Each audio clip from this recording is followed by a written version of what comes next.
Más Radio La Paz, la voz de la verdad.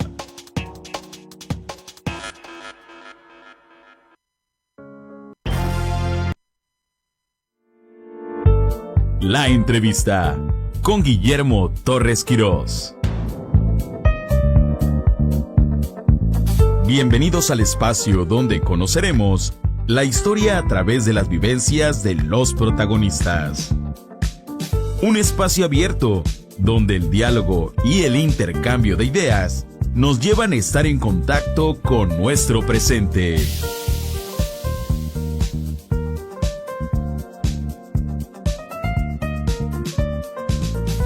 Guillermo Torres Quirós nos invita durante los siguientes 60 minutos a conocer a los personajes clave en la construcción del futuro del país. La entrevista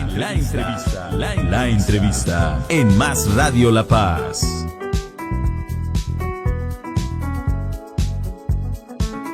Comenzamos.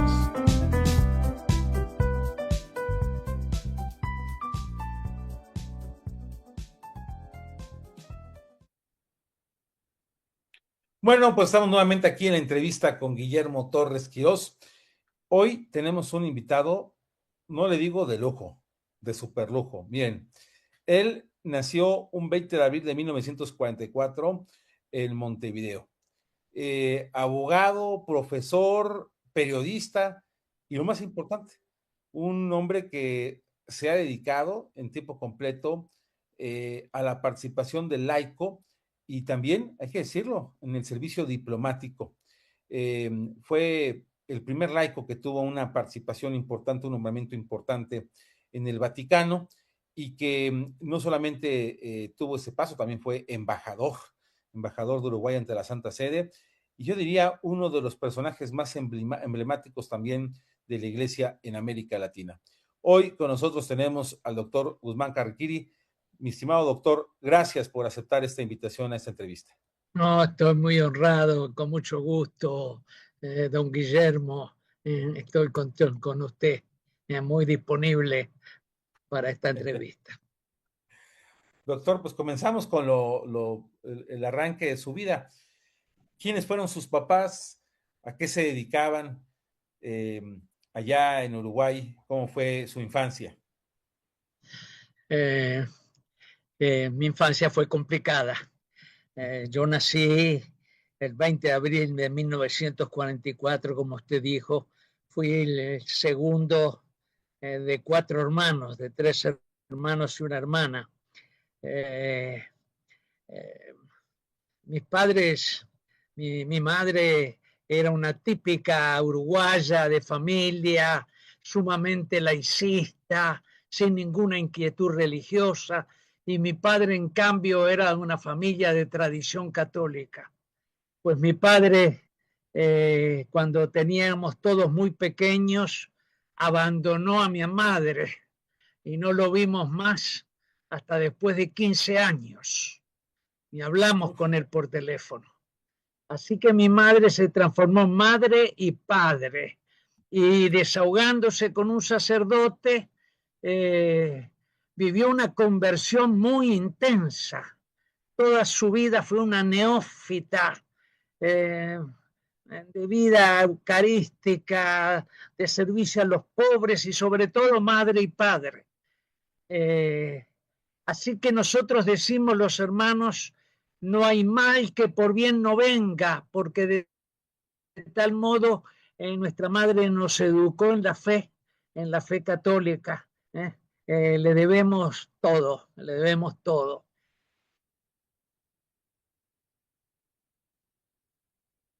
Nuestros hermanos muy estudiosos, sacrificados, trabajando desde chicos. Yo hacía muchos diversos trabajos desde los 10 años, estudiando al mismo tiempo, pero llegué a concluir la carrera de abogacía, de Derecho y Ciencias Sociales.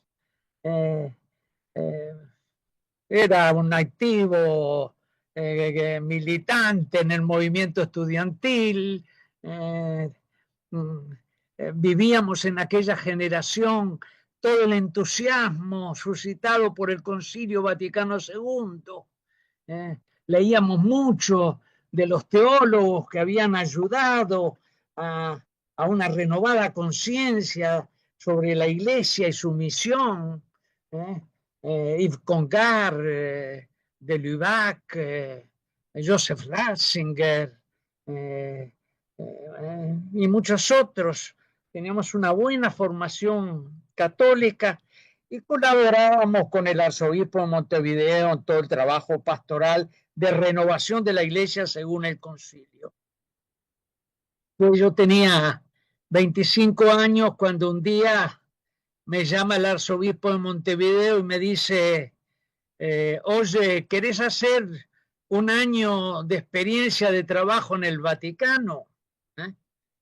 Yo casi me caigo de la silla cuando me lo dijo, pero me explicó de que había pasado el secretario de un nuevo organismo, entre los varios nuevos organismos que se habían creado en la curia romana después del concilio, que era el Concilio Pontificio de laicos para los laicos, y que querían tener un laico de cada continente porque la curia tenía que internacionalizarse y no ser solo de italianos, y que como yo colaboraba muy cerca del arzobispo, el arzobispo sabía que yo manejaba también 2 o 3 lenguas. Este monseñor del Vaticano le había dicho un laico ya casado, con título universitario, con diversas lenguas, con experiencia pastoral. El arzobispo me dice, bueno, te toca a ti. Yo me tomé un taxi corriendo, me fui a casa y la primera cosa que le dije a mi señora cuando la vi fue, no, decime que sí. Y ella, que tiene bastante temperamento, me dijo, sí, pero sí, ¿qué cosa? No, te pido que me digas que sí. Y cuando le saqué el sí, le dije, bueno, nos vamos al Vaticano. Era cualquier cosa imprevista, algo imprevisto, algo inimaginable para un laico católico uruguayo, del Uruguay laicista, de 25 años,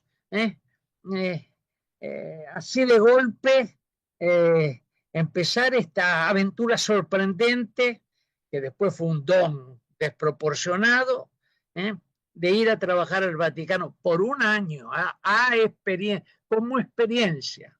Después fueron 48 años en el Vaticano.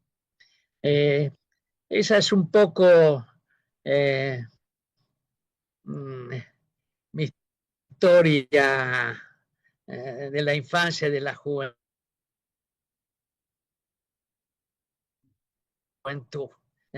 que culmina con sorprendente. ¿Qué sintió cuando llegó al Vaticano y pues, digo, era una experiencia de un año, pero ¿qué pasó? ¿Por qué se quedó más tiempo? ¿Y qué sintió cuando vio todo eso? ¿Qué percibió? ¿Cómo fue me imagino, ese shock para usted? Fue un shock muy grande. Yo llegué sin saber bien qué es lo que iba a hacer. Fui invitado a trabajar en uno de los dicasterios, es decir, uno de los ministerios del gobierno del Papa. Se encargaba de los laicos, porque el Concilio Vaticano II había puesto muy en relieve la dignidad y la responsabilidad de los laicos católicos. El concilio llamaba a la superación de una iglesia que era todavía muy clerical, pues las sesiones del concilio nos habían a los laicos como impulsado a tomar conciencia de nuestra dignidad de bautizado, miembro vivo de la iglesia, partícipes de la vida de la comunidad cristiana, y también colaboradores, protagonistas de la misión de la iglesia. La hora de los laicos se hablaba en el concilio.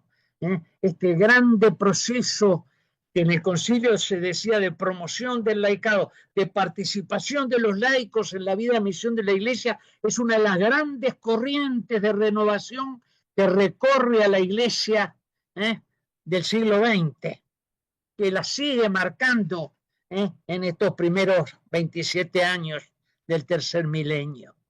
Bueno, a mí me tocó con un equipo muy internacional, de unas 10, 15 personas que trabajaban en este ministerio para laicos, a seguir con atención, a acompañar, a dar elementos de orientación para toda esa grande corriente de participación de los laicos que se iba dando por las iglesias locales de todo el mundo. Era un trabajo muy apasionante en una curia romana que todavía era muy clerical.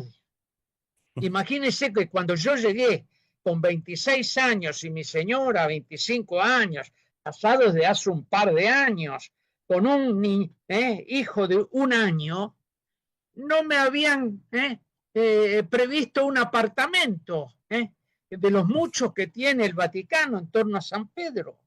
No, entonces me metieron en una casa de monjas en donde estuve 1 mes y medio en un cuartito con un baño al lado, pero durmiendo al mismo tiempo los jóvenes esposos con el hijito. Y como la situación era bastante insoportable, después me pusieron en un apartamento de un edificio que tenía que ser destruido porque estaba muy ruinoso, en donde viví 6 meses casi sin muebles.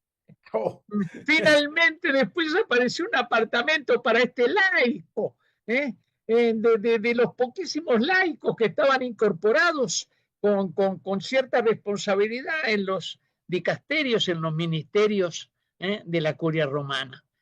¿Cómo ha cambiado todo eso? ¿Cómo ha cambiado todo eso? Si pensamos que León, el Papa León, acaba de nombrar a una religiosa prefecto del dicasterio de servicios a la persona humana integral, y hace 2 meses nombró a una colega suya, a una periodista mexicoamericana, como presidenta del dicasterio de comunicaciones sociales del Vaticano, y tenemos otra monja que es prefecta de la congregación de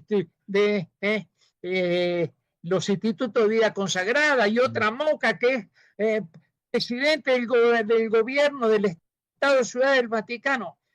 Hay quienes, las malas lenguas en la curia romana, dicen que el ser mujer hoy cuenta más para ser escogida en cargos dirigentes laicales dentro de la curia romana. ¿Cómo ha cambiado todo eso desde que yo llegué?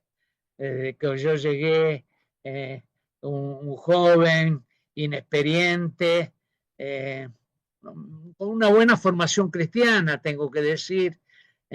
Yo me encontré apenas llegado, unos meses después, con un viejo monseñor que había sido superior general de los palotinos y que era el teólogo de nuestro ministerio de laicos, que me dijo: mira, tú tienes que tener conciencia que acá en la curia romana te vas a encontrar con lo siguiente: 10% de santos, 10% de demonios y 80% como tú y yo, pobres pecadores, mendigos, mendicantes de la gracia de Dios. Pero con una diferencia de las curias locales, de las iglesias locales. Acá el 10% de santos es de grandes santos y el 10% de demonios, terribles demonios. Y me decía, porque el demonio se agita donde está muy operante la gracia, en el centro de la iglesia, en la asistencia al Papa, en la unidad de la iglesia, en la proclamación del evangelio, la doctrina, en la verdad y en la caridad. Allí donde está presente la gracia de Dios, el demonio se agita. así como se agita en México, que ha recibido tantas gracias de Dios, comenzando por la visitación de la Madre de Dios. Así que así comencé, pero tuve una segunda indicación de la providencia de Dios en esos días. Me mandan a un cuarto en donde va a ser mi despacho, en donde voy a tener que instalar mi escritorio para trabajar. ¿Y qué me encuentro cuando entro en ese despacho casi vacío? Un cuadro con la copia de tamaño natural de Nuestra Señora de Guadalupe, autenticada por el cardenal Corripio Ahumada. Eso me impactó profundamente.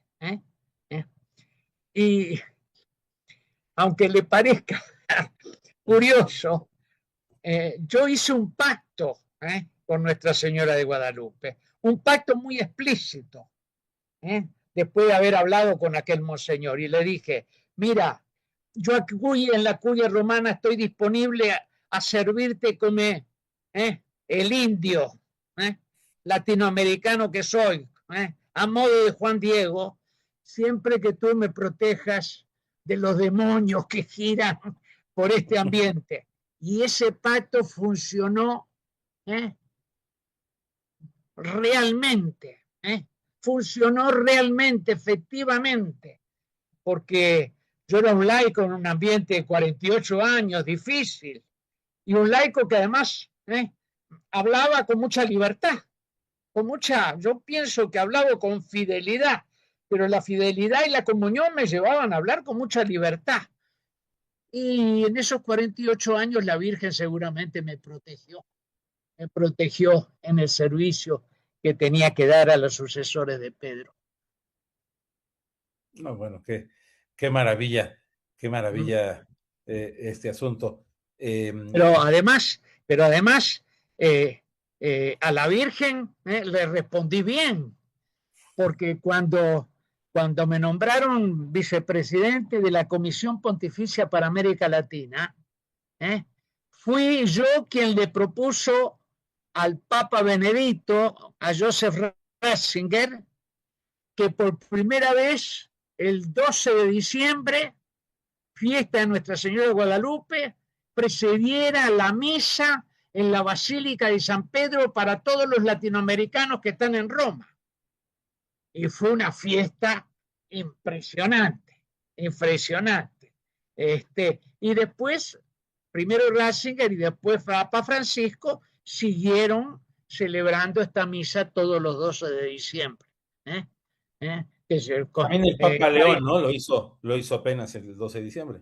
Después, incluso el Papa León, el Papa León. Y además hay tantos sacerdotes y seminaristas latinoamericanos estudiando en los diversos colegios en Roma, tantos, algunos exilados, muchos latinoamericanos que vienen a trabajar, pues se llena siempre ese 12 de diciembre la basílica y se termina cantando a voz en cuello, la noche de mañana. Usted lo sabe mejor que yo. La guadalupana, la guadalupana, bajo el tepeyac. Oh, qué maravilla. Oiga, doctor, y bueno, usted pues, por lo mismo convivió con varios papas. Cada papa es distinto, cada papa tiene una particularidad. ¿Nos podría contar alguna anécdota con cada uno de estos papas? ¿Cómo no? Yo trabajé 7 años con San Pablo VI. Después, los 30 días con Juan Pablo I, que casi... Después, los 27 años con San Juan Pablo II. Después, todo el pontificado de Papa Benedicto, Ratzinger, y después 8 años con el Papa Francisco. Y a los 75 años me tuve que retirar porque Los laicos terminan a los 65 años. A mí me dedicaron hasta los 75 años, 48 años. Y al año después de que me entré en jubilación, en pensión, el presidente del Uruguay me ofreció ser embajador ante la Santa Sede. Así que, claro, como usted dice bien, hemos tenido una sucesión extraordinaria de pontífices. No sé si nos damos cuenta de que hemos tenido en este tiempo de la Iglesia una sucesión de santos, varones en el pontificado, cada uno tan diverso del otro, como biografía, como formación, como sensibilidad espiritual, como background cultural, como cada uno tan diferente del otro. A mí no me gusta nunca comparar a los papas. ¿Sabe por qué? Porque la gente termina contraponiéndoles. Ha habido muchos tan fanáticos de Juan Pablo de Wojtyła y de Ratzinger que terminaron siendo resistentes respecto del pontificado del Papa Francisco. Y otros que son tan fanáticos del Papa Francisco que quieren que el pontificado de León sea una mera repetición del pontificado del Papa Francisco. Y nunca es así. Mire qué diferente Pablo VI de Wojtyła y Ratzinger de Wojtyła y Francisco de Wojtyła y León de Francisco. Todos ellos son como anillos de esa cadena irrompible por donde pasa la sucesión de Pedro, que es la garantía de la custodia del depósito de la fe, del credo de la Iglesia, de la tradición católica, de lo que confesamos como católicos. Pero le cuento, sí, a Pablo VI, algunos dicen, le tocó bailar con la más fea. ¿Por qué? Porque inmediatamente después del concilio se esperaba que una grande primavera surgiera de la Iglesia. Fue primavera, pero fue también invierno. La primera fase del posconcilio fue primavera y fue invierno. Se ensayaron muchas reformas muy positivas en la vida de la Iglesia. Se tomó conciencia de la Iglesia como pueblo de Dios, como misterio de comunión. La liturgia, se renovó la liturgia con mucha participación de los fieles. Hubo un grande movimiento litúrgico. La Biblia estuvo mucho más presente en nuestras celebraciones, en la vida de los cristianos. Los laicos participaron mucho más en la vida de la Iglesia. Bueno, y así en la dimensión ecuménica de la Iglesia, la apertura al mundo, el servicio al mundo, el compromiso de los cristianos en el mundo, todas esas cosas fueron primavera. Pero, ¿cómo no vamos a recordar de que hubo una ráfaga de millares y millares de curas y religiosos y religiosas que dejaron los hábitos, que se secularizaron o que dejaron los institutos religiosos? Impresionante la cantidad que hubo. ¿Y cómo no vamos a pensar de que hubo muchos que concibieron la reforma como un desmantelamiento de la Iglesia prácticamente? Y hubo muchas crisis de fe, muchas crisis de autoridad, muy contestadas, muy cuestionadas, muchas crisis de verdadero sentido eclesial. Y todo eso, Pablo VI siempre decía una cosa impresionante: yo no me puedo dedicar a condenar públicamente todos los errores, que son tantos que se viven hoy en la Iglesia del inmediato posconcilio, porque si lo hago terminaría sofocando todo este impulso hermosísimo, renovador, que proviene del concilio. y por eso, fue un sabio y santo, guía de ese tiempo posconciliar tan tumultuoso, que sirvió para encauzar todo lo mejor, toda la renovación querida por el concilio en la vida de la iglesia, desechando lo que eran experiencias fallidas, crisis de identidad. Porque en el inmediato posconcilio, apenas concluido el concilio, usted recuerda el año 68, recuerda México, todo lo que sucedió en México en el 68, recuerda, impresionante, pero lo que sucedieron en todas las universidades del mundo, y lo que sucedía en la guerra de Vietnam, y lo que sucedía en la Revolución Cubana, que se proponía crear 1, 2, 3 sierras maestras en la cordillera de los Andes, o transformar América Latina en un nuevo Vietnam, el auge de las ideologías de aquel tiempo. La iglesia quedó en la liberación sexual de 68. La iglesia quedó cuando se abría el mundo en el inmediato posconcilio, como decía Juan 23, abramos las ventanas al mundo, y por las ventanas entraba un vendaval que la sacudía íntimamente. Claro. El Papa Pablo VI fue santo y sabio, con esa paciencia que no es resignación, sino que fruto de la esperanza, para ir encauzando toda la renovación del concilio sin perder una vírgula de la verdad sobre la iglesia y sobre Cristo, sobre la iglesia y sobre el hombre, en la cual la iglesia es depositaria. Así que yo aprendí muchísimo del pontificado de Pablo VI, pero no tuve una relación más personal con él. Lo cierto es que Pablo VI me nombró como primer capo ufficio, primer jefe de oficina laico en un ministerio.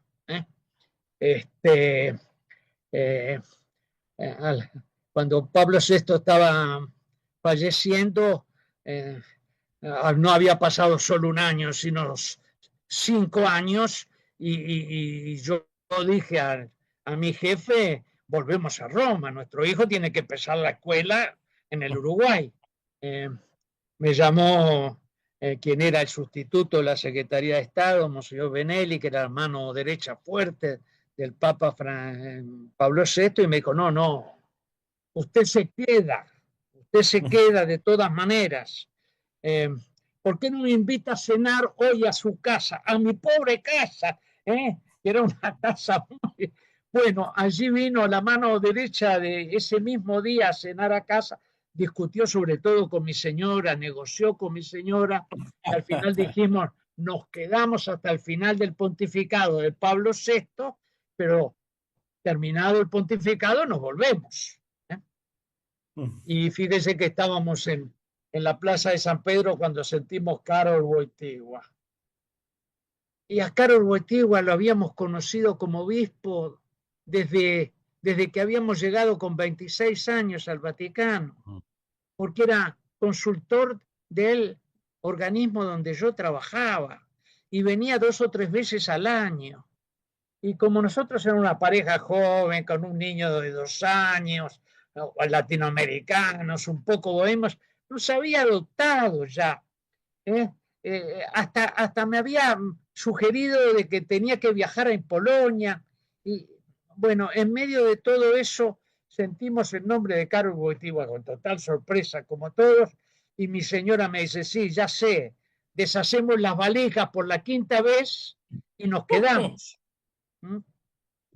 Y de hecho yo empecé a trabajar con Wojtyła intensamente desde el primer momento. Fui comensal de el Papa San Juan Pablo II 25 veces al menos, en el apartamento pontificio con otras personas. Pero la primera vez me tocó 2 meses después de su elección. el Papa estaba preparando su primer viaje apostólico.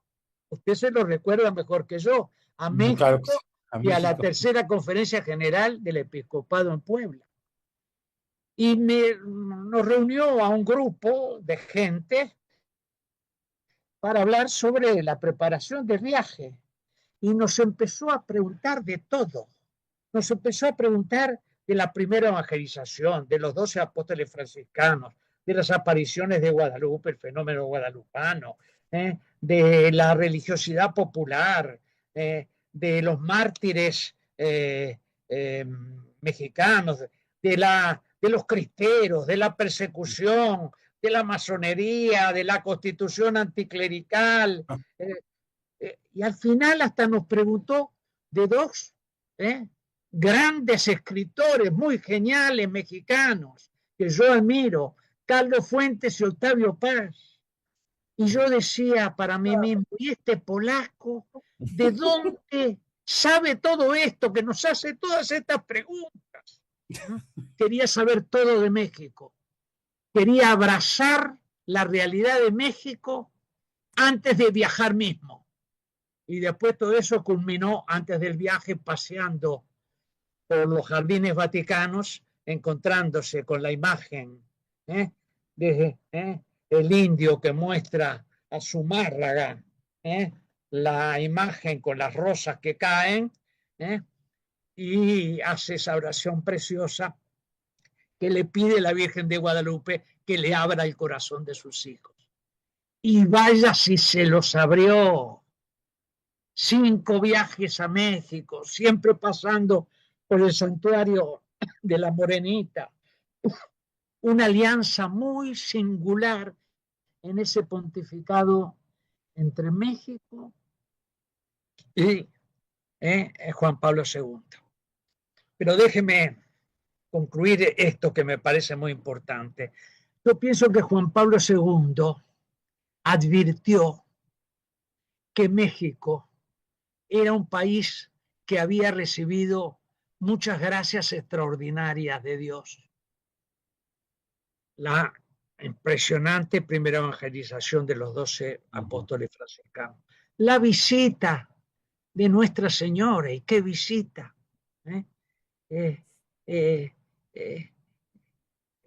La sangre de los mártires, que en distintos momentos ha regado a la tierra mexicana. La religión popular en los pobres y sencillos de corazón, tantos carismas de fundación de congregaciones religiosas y de movimientos eclesiales en México, el seminario de Guadalajara con el mayor número de seminaristas en seminarios del mundo entero. El Papa percibió todo eso, claro. Un país que ha recibido tantas gracias. ¿Qué responsabilidad tiene la Iglesia para con su propio pueblo y para con toda la catolicidad? Los mexicanos tienen que ser bien conscientes de eso. Para mí México es mi segunda patria. Es mi segunda patria.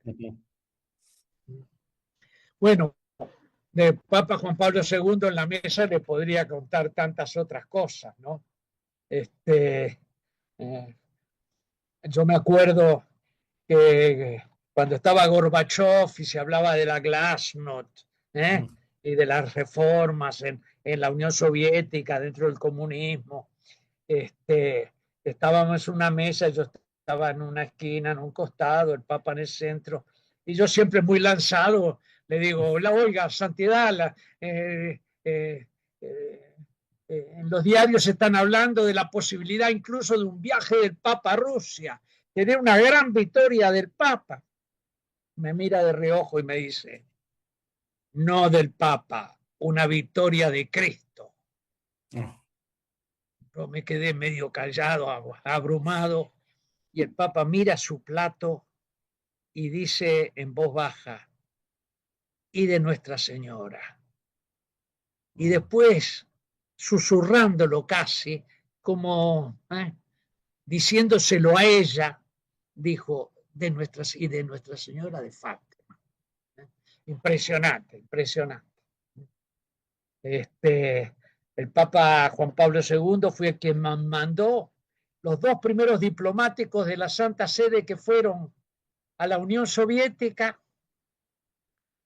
Fue un grande médico extraordinario. Se cumple este año los 100 años de su nacimiento. El francés que se Jerome, ocupaba. Jerome, ¿no? Exactamente. Un santo hombre, mucho más grande que yo, ciertamente. Y yo fuimos nombrados los 2 porque no había anuncio, no se podían enviar sacerdotes, obispos, y fuimos enviados como al funeral de Gorbachev. Y nos hospedó en su avión el presidente italiano Pertini, que iba con el secretario del Partido Comunista Italiano Berlinguer, con Andreotti. Bueno, hicimos ese viaje y nos instalaron allí. Bueno, tantas historias para comentar. La más interesante es que el cardenal Casaroli, secretario de Estado, nos había dicho: no hagan ningún tipo de signo religioso, que lo van a entender como provocación. Bueno, cuando nos llevaron a hacer el homenaje a la tumba, al féretro de Gorbachev, por una larga alfombra roja, nos iba acompañando un hombre del protocolo, arriba estaban todos los dirigentes del partido en unas graderías, del otro lado militares. Bueno, entramos en un ambiente semioscuro, con la música de Chopin de fondo, y este hombre que nos dice: y ahora inclinen la cabeza para el homenaje a este luchador por la coexistencia pacífica, contra la Guerra Fría, por la construcción del socialismo, contra el imperialismo. Mi amigo francés, Jérôme Lejeune, me mira y me dice: Carriquiri, estamos pensando lo mismo. Yo le digo: estamos pensando exactamente lo mismo. Ni nos los dijimos. Nos llegamos enfrente de la tumba, nos inclinamos y nos hicimos lentamente la señal de la cruz. Pero nadie nos dijo nada, y cuando nos despedimos en la puerta del avión el dirigente del Ministerio de Relaciones Exteriores y del Partido Comunista Soviético que nos acompañamos, nos envalentonamos y le dimos a cada uno de ellos un rosario del Papa y le dijimos: si quieren lo reciben, si no, no. Los 2 lo recibieron y se los metieron en el bolsillo. Y yo pensé: la Virgen siempre le pide milagros a su hijo. Bueno, imagínense las anécdotas que cuento en el libro El Testigo, medio siglo de un laico en la Roma de los Papas, publicado por la editorial Sapienza de México. Muchísimas otras anécdotas y cuestiones de más importancia, de más peso todavía. Juan Pablo II fue un grande reconstructor de la Iglesia y un misionero hasta todos los confines de la tierra. Para nosotros que trabajábamos en el Consejo para los Laicos nos dio 2 tareas enormes. Una de ellas, todo el proceso de acompañamiento, de discernimiento y de reconocimiento pontificio de toda una serie de movimientos y nuevas comunidades que surgían por doquier en la Iglesia, que irrumpían en la escena eclesial en ese tiempo: popularinos, neocatecumenales, cursillo de cristiandad, comunión liberación, movimientos familiares, carismáticos católicos y tantos más, el Regnum Christi, tantos más. Y la segunda tarea, que también nos llevó esfuerzos muy grandes, la organización, la preparación, organización de la intuición profética que tuvo, convocar cada 2 años las jornadas mundiales de juventud, cada vez en una ciudad diferente del mundo. La primera fue en Roma, la segunda en Buenos Aires, la tercera en Santiago de Compostela, la cuarta en Czestochowa, así hasta la última del Papa Francisco, que fue en Lisboa. Y la próxima del Papa León va a ser en Seúl, Corea. Así es. Pero qué barbaridad, que nunca fue en México. No, bueno, pero son de los pendientes que existen. Doctor, vamos a hacer una pausa muy breve, Sí. y regresamos para que nos siga platicando, que está muy buena la plática. Ahorita. La entrevista con Guillermo Torres Quirós.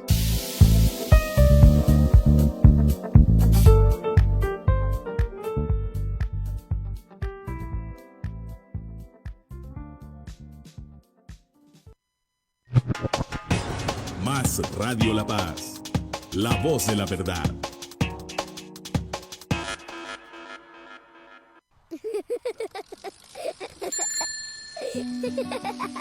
La salud de tus hijos empieza en casa.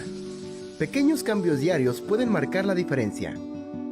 Comida balanceada, agua y movimiento cada día. Planifiquen comidas juntos, reduciendo azúcares añadidos y evitando snacks poco saludables. Animen a sus hijos a caminar, andar en bicicleta, pueden hacerlo en familia. Limiten pantallas y prioricen actividad física divertida al aire libre. El objetivo es crear hábitos duraderos y sanos. Cuiden la salud de sus hijos hoy para un mañana más activo y feliz. La familia es la mejor aliada. Hay que ser modelos, no instructores. Más Radio La Paz. Ya lo sabes, somos la voz de la verdad.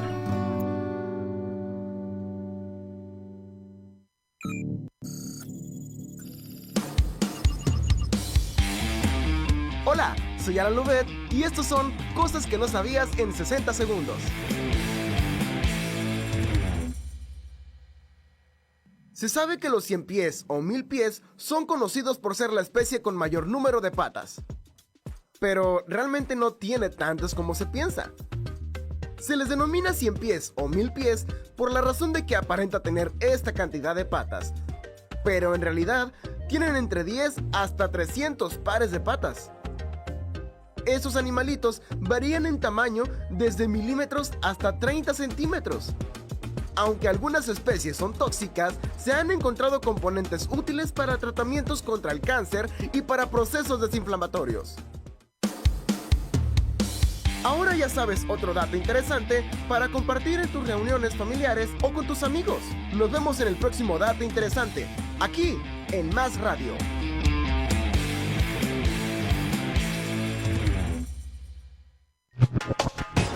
Más Radio La Paz, la voz de la verdad.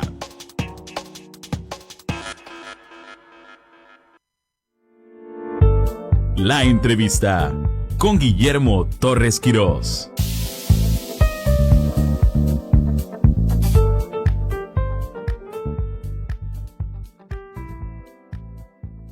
Bueno, pues estamos de regreso aquí en la entrevista con Guillermo Torres Quirós. Hoy tenemos pues un gran entrevistado, que es el doctor Guzmán Carriquiri, que nos está platicando de su vida, y hace rato hizo mención de algo que es importante, que yo le hago la invitación, efectivamente, el libro del Testigo, que es pues una autobiografía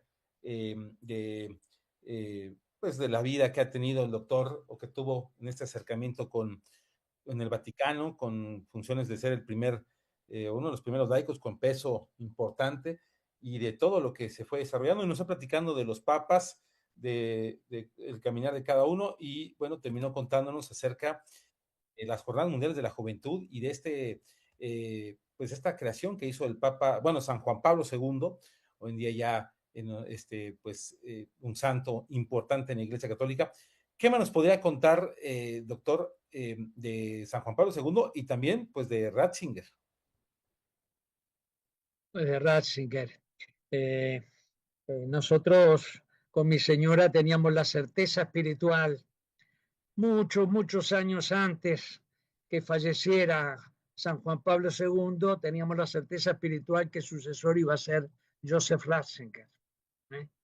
¿Por qué? Porque conocíamos a muchos cardenales, a casi todos los cardenales de la curia romana. Muchos de estos cardenales venían invitados a cenar a casa con nosotros, con nuestros hijos. Ratzinger era superior. Ratzinger era superior. Así que él venía periódicamente a cenar a casa. Y nosotros, los últimos 10 años de Juan Pablo II fueron difíciles. Él estuvo, el Parkinson lo había atacado siempre más, y estuvo sumamente probado. Digamos que tuvo el coraje evangélico que darse apoyado sobre la cruz de Cristo, como transmitiéndonos lo que significa el misterio de la redención a través del sacrificio del Hijo de Dios. Pero esos 10 años el Papa tenía dificultad para mantener las riendas fuertes del gobierno de la Iglesia. Fueron años de muchas crisis dentro del Vaticano. Muchas crisis. También muchas mezquindades y muchas miserias empezaron a aparecer. Como en todos lados, somos pobres pecadores, solo sanados por la gracia de Dios. Y también nuestro pecado aparece incluso en el centro de la Iglesia. Bueno, nosotros estuvimos felices con el pontificado del Papa Ratzinger. La primera vez en la historia, creo, no sé si en la historia, pero quizás sí, que el mejor teólogo viviente se convertía en el Papa, en el sucesor de Pedro. Y era un deleite espiritual del punto de vista gramatical, lexical, oratorio, espiritual, teológico, poder seguir la predicación de Ratzinger. Ninguno como Ratzinger capaz de introducirnos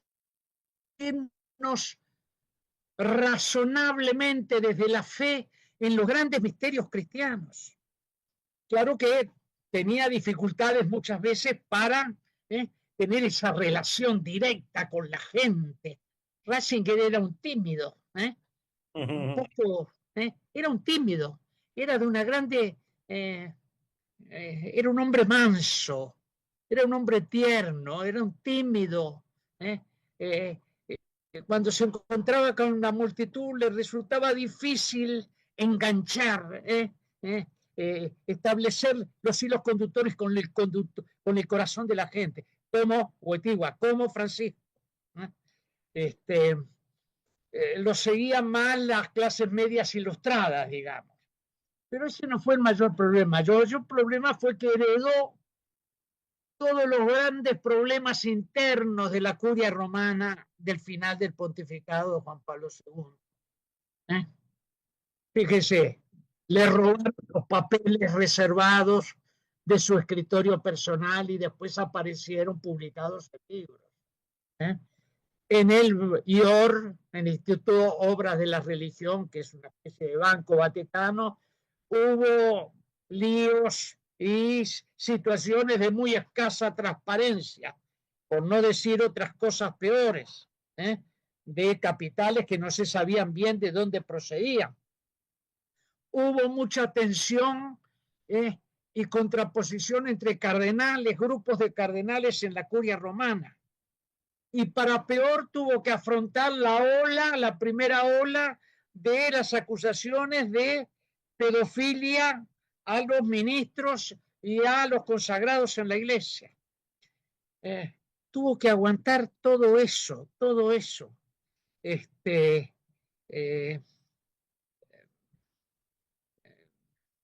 yo no sé, la renuncia de Ratzinger fue un misterio. Fue un misterio de libertad, ciertamente. Fue un misterio de humildad, cuando dice, no me siento con las facultades físicas y espirituales como para continuar en este ministerio. Pero fue más que eso. Yo cuando me planteaba muchas preguntas sobre la renuncia, me quedé tranquilo cuando pensé, pero si esto ciertamente ha sido la decisión tomada después de muchos diálogos cara a cara de Ratzinger con Dios Padre, Dios Hijo y Dios Espíritu Santo. Lo veremos en los altares a Ratzinger, lo veremos como doctor de la iglesia, lo veremos como santo. Yo pienso que es un santo varón, pero no hay que apresurarse. Juan Pablo II, un gran santo, pero no me gustó de que hubiera carteles en su funeral, santos súbitos, santos enseguida. No.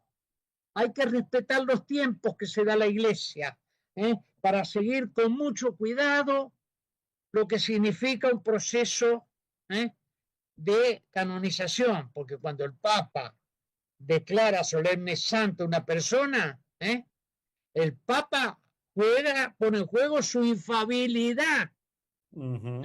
Así que la iglesia tiene que seguir un proceso muy cuidadoso. Juan Pablo II, un grande santo, y lo teníamos por santo ya mucho antes de morir. Así que hay que invocar siempre a San Juan Pablo II, y más todavía los mexicanos. Ratzinger, un hombre extraordinario, porque todo pontificado tiene su gracia, tiene sus dones, tiene la asistencia del Espíritu Santo, tiene dones carismáticos, pero todo pontificado tiene sus límites también, tiene sus límites. Y es importante tenerlos presentes para no hacer de las cosas apologías fuera de la realidad, Bueno, fue una conmoción para toda la Iglesia Católica la renuncia de Joseph Ratzinger, una gran conmoción.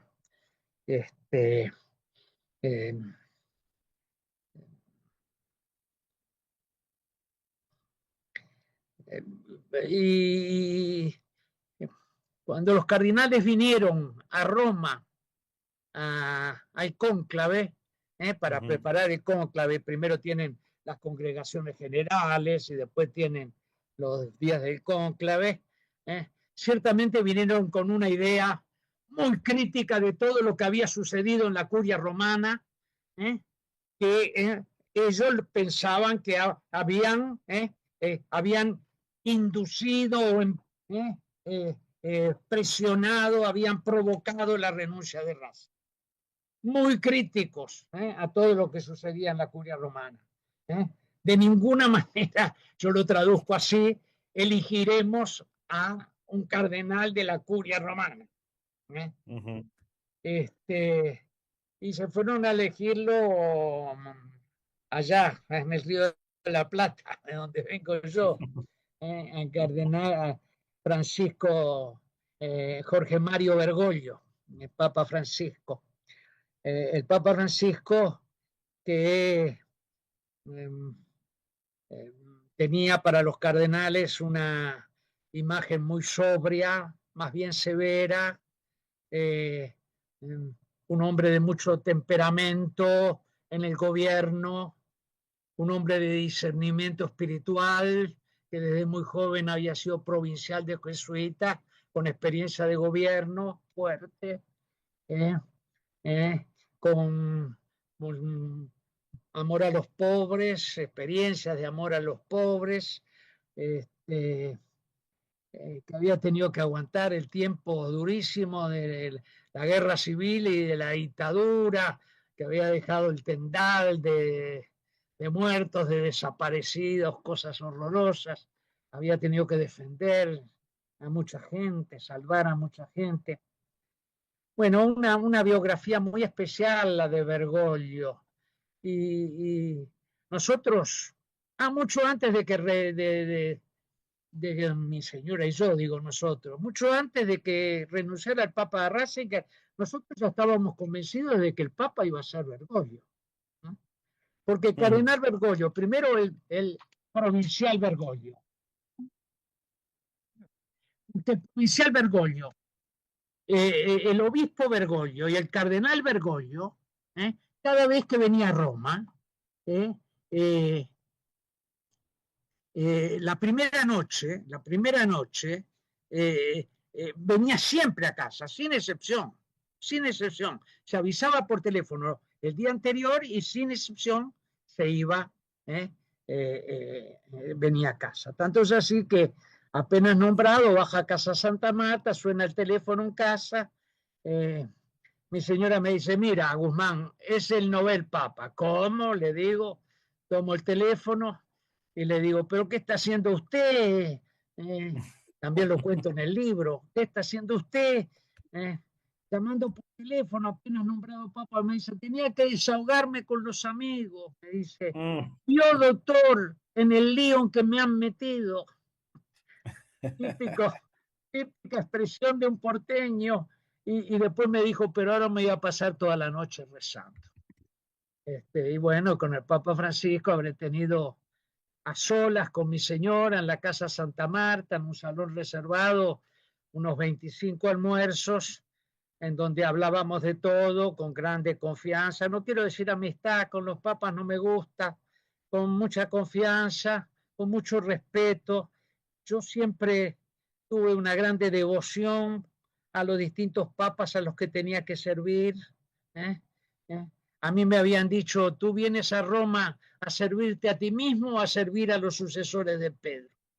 Así que con mucha devoción, pero con mucha libertad, sobre todo en los últimos años yo le manifestaba a veces perplejidades que tenía, preguntas, cosas que no entendía, otras cosas que me salían hasta como críticas.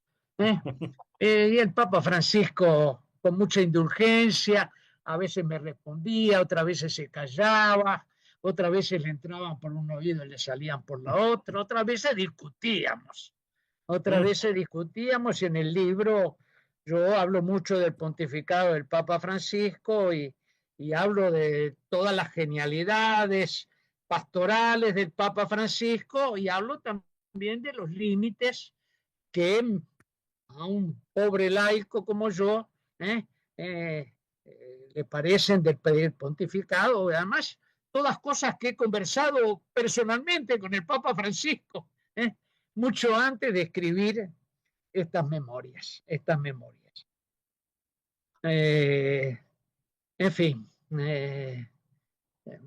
son 350 páginas el libro.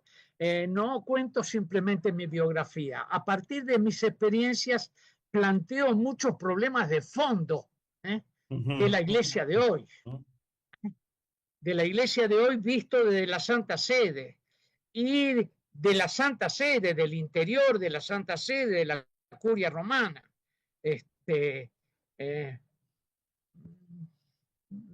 ¿Por qué? Porque tengo yo siempre me dije, a mayor comunión, mayor libertad. A mayor comunión, mayor libertad.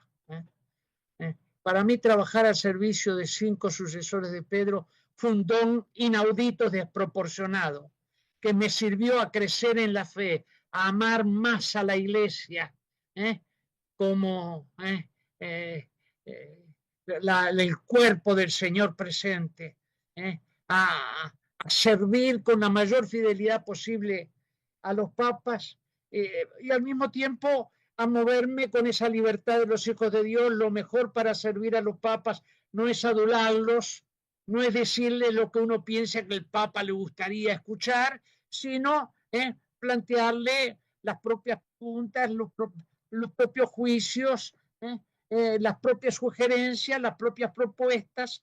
Ese es el mejor modo de servir, con mucha humildad, con mucho respeto, pero con libertad, la libertad de los hijos de Dios, no la libertad que muchas veces vemos transformada en un liberalismo extremo, un libertinaje en donde en que cada uno haga lo que le viene la gana, toda otra cosa. Así que yo dije, voy a escribir todo esto porque de repente alguna de las cosas que digo aquí y allá, alguien las lee y dice, esto es importante. Yo, si quien lee en el libro se sienten edificados en el amor a la iglesia y en el respeto y devoción a los sucesores de Pedro, ya me considero muy contento. Cierto, de repente hay algún prelado de la curia romana que no se ha quedado para nada contento leyendo el libro, pero no lo hago con hastío, no lo hago con amargura. Digo algunas cosas que no han funcionado o que se han hecho mal. Bueno, doctor, pues el tiempo pues ya nos comió. La verdad es que ha sido muy, muy gratificante escuchar y deja, la verdad, para la emoción de leer el libro del testigo. Repito, el testigo, vamos a publicar los datos cuando aquí en la entrevista aquí abajo, los datos para poder conseguirlo. Vale muchísimo la pena. A mí la verdad me gustó, me fascinó este libro. Y bueno, yo siempre le hago una pregunta a todos los que tengo la oportunidad de platicar. Es una pregunta más de tipo personal, pero siempre digo, sí, doctor, ¿cuántos nietos tiene? Sí, dígame, sí, media hora. No, lo que no usted decía que diga. cuántos nietos. 10 minutos. ¿Cuántos? Sí. ¿Cuántos nietos tiene, doctor? No, ¿Cuántos nietos dígame usted. No, yo estoy con la tarde tranquilo acá. Pero mire que yo soy muy conversador, está bien. que esto se hace largo, Está bien. Nada más, la pregunta final. ¿Cuántos hijos tiene, doctor? Hijos. Tengo 4 hijos. ¿Y nietos? Uno en Shanghái, desde hace 20 años trabajando como empresario, y 3 hijas, gracias a Dios, en Roma, acompañándonos en nuestra tercera edad un poco avanzada. Y tengo 10 nietos. Yo digo una cosa, el don más grande que he tenido después de la fe no ha sido trabajar en el Vaticano. El don más grande que he tenido después de la fe es el don de mi matrimonio, de mi familia. Después viene el don de haber trabajado al servicio de 5 papas. El don de mi matrimonio, de mi familia, mis hijos y mis nietos, mis hijos crecidos ya, el mayor tiene 55 años y la menor 42, y mis nietos, el menor tiene 13 años, han crecido todos en la fe de la iglesia. Qué don que me ha dado el Señor. Qué don que me ha dado el Señor. Y me ha dado una mujer extraordinaria, porque qué mujer podría haber acompañado a un hombre empeñado en el Vaticano día y noche, con viajes frecuentes por todas partes. Muchas veces quedaba sola durante un mes con los 4 hijos pequeños, sin que prelados de la curia romana se acordaran de llamarla por teléfono para decirle cómo está, señora, necesita algo. No. Por consiguiente, una compañera, una esposa, una compañera, una consejera, madre de mis hijos y abuela extraordinaria. Sin eso, sin ese don, ¿cómo hubiera podido yo servir en la curia romana? Porque no era yo solo que trabajaba en la curia romana. Si somos una sola carne, mi señora y yo, los dos trabajábamos en la curia romana. Mi señora era copartícipe de mi trabajo en la curia romana. Eso a veces les resulta un poco difícil de entender a los curas, pero es buena teología. ¿Qué sería el último mensaje que le daría a usted? Si digo, la vida tiene etapas y la etapa en la que uno ya se entrega al final. ¿Qué mensaje le daría a usted? ¿Qué mensaje le dejaría a usted a Lidice, a su esposa, a sus hijos y a sus nietos? Si usted ya no estuviera en esta tierra, ¿cuál sería el último mensaje que les diría? No, yo primero pienso que nada de lo que se ama se pierde. Nada de lo que se ama se pierde. Ni siquiera a través de es el límite mayor del humano, que es la muerte. Nada de lo que se ama se pierde. Siempre nos decimos con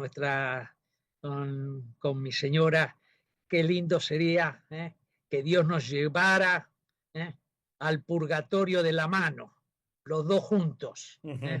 Porque purificarnos nos vamos a tener que purificar todos. Pero no es castigo, no es castigo. Es la alegría en la esperanza de ver a Dios cara a cara, de estar en la morada de Dios. Por eso hemos vivido con tantas gracias y tantos dones que nos sentimos preparados también para... de vez en cuando rezamos por una santa muerte. Pero lo que pido y pido tanto a Nuestra Señora de Guadalupe, a la Virgen, tanto, es que custodie la fe de mis hijos y de sobre todo, mis hijos la tienen bastante estructurada, de mis nietos. Y si Dios no me ha dado una vocación sacerdotal o religiosa entre mis hijos, ahora las estoy negociando con mucha frecuencia con Dios para nuestros nietos. El Papa Francisco decía, hay que saber negociar con Dios. Y bueno, esa es una materia de diálogo y de negociación con Dios que me importa tanto.